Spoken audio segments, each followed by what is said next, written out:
বন্ধুরা আজকে চলে এলাম ধনেপাতার চাটনির ফুল রেসিপি ভিডিও নিয়ে আপনাদের সামনে তুলে ধরবো ধনেপাতার চাটনি কিভাবে বানানো হয় ফুল রেসিপি নিয়ে। আগে আপনাদের সামনে একটি শর্ট ভিডিও ছেড়েছিলাম, আপনারা দেখেছেন, তাই ভিডিওটি শেষ পর্যন্ত দেখুন স্কিপ না করে। তাই বাড়িতে বানিয়ে ফেলুন এই রকম ধনেপাতার মজাদার চাটনি। ভিডিওটি ভালো লাগলে লাইক করুন, শেয়ার করুন এবং আমাদের এই চ্যানেলটি সাবস্ক্রাইব করুন। পাশে থাকা বেল আইকনটি প্রেস করুন। লাইক করলে মোটিভেট হয়, ভিডিও বানাবার ইচ্ছা জাগে। এবার দেখতে পাচ্ছেন ধনিয়া পাতাটিকে আমরা পরিষ্কার জল দিয়ে ধুয়ে নিচ্ছি। ধোয়া হয়ে গেলে জলটিকে আমরা ঠিক ঝাড়িয়ে নিতে হবে। বন্ধুরা অন্যদিকে দেখতে পাচ্ছেন একটি কাঁচা তেঁতুল নিয়ে নিয়েছি, আর কাঁচা তেঁতুল এবং পাকা তেঁতুল দুটোকে মিলিয়ে আমরা একটি মিশ্রণ করব। মিশ্রণ করে একটু হালকা জল দিয়ে আমরা এটিকে ভালো করে গুলে নিচ্ছি। এবার আমরা ধনিয়া পাতাটিকে কাটিং করে নেব, ছোট ছোট ছোট করে কাটিং করে নেব। আমাদের রিজওয়ান বাবু কাটিং করতে সে খুবই ব্যস্ত হয়ে পড়েছে, তাই কেউ স্কিপ না করে ভিডিওটি শেষ পর্যন্ত দেখুন।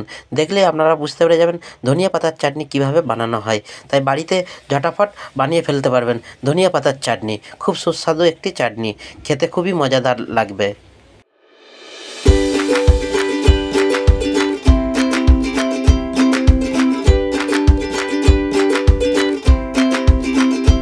কাটিং শেষ হয়ে গেছে, এবার আমরা মিক্সচার মেশিনে পেস্ট করে নেব। তাই ধনিয়া পাতা, আদা, রসুন, কাঁচা লঙ্কা একসাথে নিয়ে আমরা এটিকে পেস্ট করব।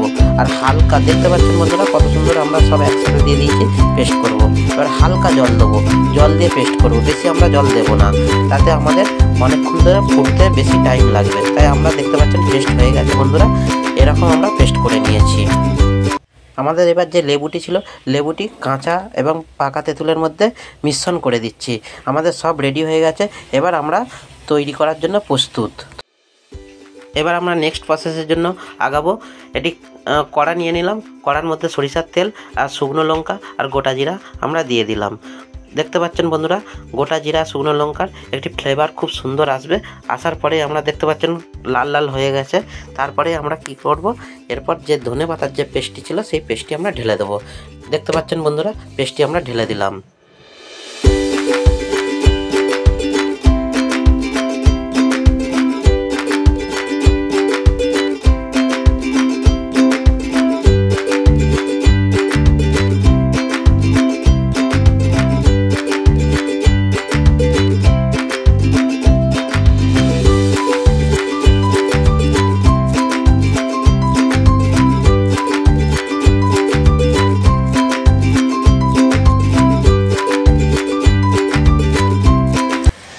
এবার আমাদের কাঁচা তেঁতুল এবং পাকা তেঁতুলের যে মিশ্রণটি ছিল সেই মিশ্রণে আমরা হালকা পরিমাণ চিনি এবং লবণ মিক্স করে দিলাম, যাতে আমাদের টেস্টটি খুব সুন্দর আসবে।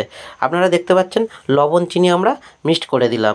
মিক্স করা হয়ে গেলে আমাদের যে কড়ার মধ্যে যে ধনিয়া পাতার চাটনিটি দেখতে পাচ্ছেন ওর মধ্যে আমরা ঢেলে দেব। দেখতে পাচ্ছেন বন্ধুরা আমরা ভালো করে নাড়ছি এবং আমরা সেই মিশ্রণে এটি ঢেলে দিলাম।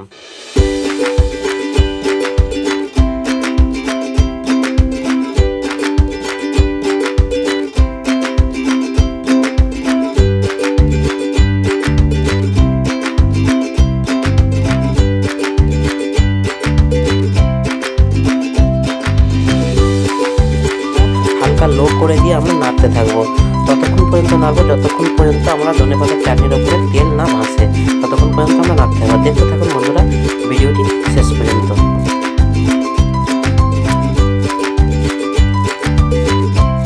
দেখতে পাচ্ছেন বন্ধুরা আমাদের ধনিয়াপাতার চাটনি পুরো সম্পূর্ণ রেডি হয়ে গেছে। তাই দেখতে থাকুন ভিডিওটি শেষ পর্যন্ত। তাই আপনাদের সামনে সবই কিছু তুলে ধরবো। দেখুন আমাদের ধনেপাতার চাটনি রেডি হয়ে গেছে। এবার এটি ঠান্ডা করলে কত সুন্দর আসে কালারটি আপনাদের সামনে দেখাবো। দেখুন আপনারা যে আমাদের একটু হালকা ঠান্ডা হয়ে যাওয়ার পরে আপনারা দেখুন কালারটি কত সুন্দর আসে। দেখতে পাচ্ছেন কালারটি কত সুন্দর। ধনিয়াপাতার চাটনি আমাদের বানিয়ে ফেলেছি। চ্যানেলটি যদি ভালো লেগে থাকে তাহলে সাবস্ক্রাইব করুন, লাইক করুন, শেয়ার করুন, পাশে থাকা বেল আইকনটি প্রেস করুন। দেখা হবে বন্ধুরা নেক্সট ভিডিওতে।